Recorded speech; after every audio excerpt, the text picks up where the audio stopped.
છોટાઉદેપુર જિલ્લાના સંખેડા તાલુકાના હાડોદ રોડ પર સ્થિત પૌરાણિક અર્જુનનાથ મહાદેવ મંદિર આસ્થાનું કેન્દ્ર છે। મંદિરની પાછળના ભાગમાં આવેલું નકુલેશ્વર મહાદેવ મંદિર 11 જુલાઈ 2022ના રોજ ઉચ્ચ નદીમાં આવેલા ભારે પૂરને કારણે ધોવાણમાં તણાઈ ગયું હતું અને ઘટના બાદ અર્જુનનાથ મહાદેવ મંદિરને બચાવવા ગ્રામજનો અને મંદિર ટ્રસ્ટીઓએ ઉચ્ચ નદીમાં કિનારે સંરક્ષણ દિવાલ બનાવવાની માંગ 2.5 વર્ષથી કરી હતી।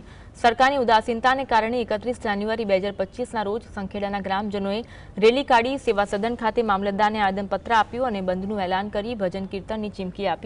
આખરે સરકારે 1.40 કરોડ રૂપિયાની ગ્રાન્ટ મંજૂર કરી અને શ્રાવણ માસ પહેલા સંરક્ષણ દિવાલનું લોકાર્પણ થયું, પરંતુ શ્રાવણ માસ પૂરો થતા દિવાલ ધરાશાયી થઈ, જેના કારણે ભક્તોમાં રોષ ફેલાયો છે।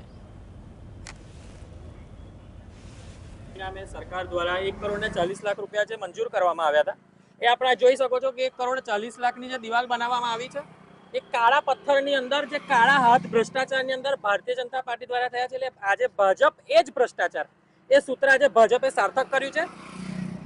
બે અધિકારીઓ એવા છે કે એક એસઓ છે હસમિત પ્રજાપતિ અને ડેપ્યુટી એન્જિનિયર રાણપરા સાહેબ, આ બે દ્વારા પહેલા કેટલા સમય પહેલા સુખી ડેમ ખાતે એમનું કામ કર્યું હતું, એમાં પણ ગાબડા પડ્યા હતા।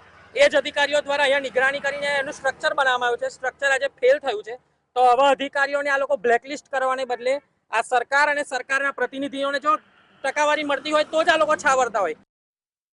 બંધનું એલાન આપ્યું હતું, રામધૂન બોલાવી હતી, મામલતદાર શ્રી કલેક્ટર શ્રીને આવેદનપત્ર આપવામાં આવ્યું હતું।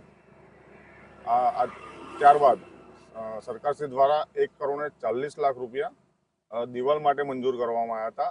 આજે દિવાલ બની ગઈ છે, પણ એકદમ હલકી ગુણવત્તાવાળી બની છે। પહેલા જ વરસાદમાં પાણી જે આવ્યું છે ઉચ્ચ નદીના, તેની અંદર પહેલા જ વરસાદની અંદર 5 ફૂટ જેટલી દિવાલ બેસી ગઈ છે અને એક મોટું ગાબડું પણ પડી ગયું છે।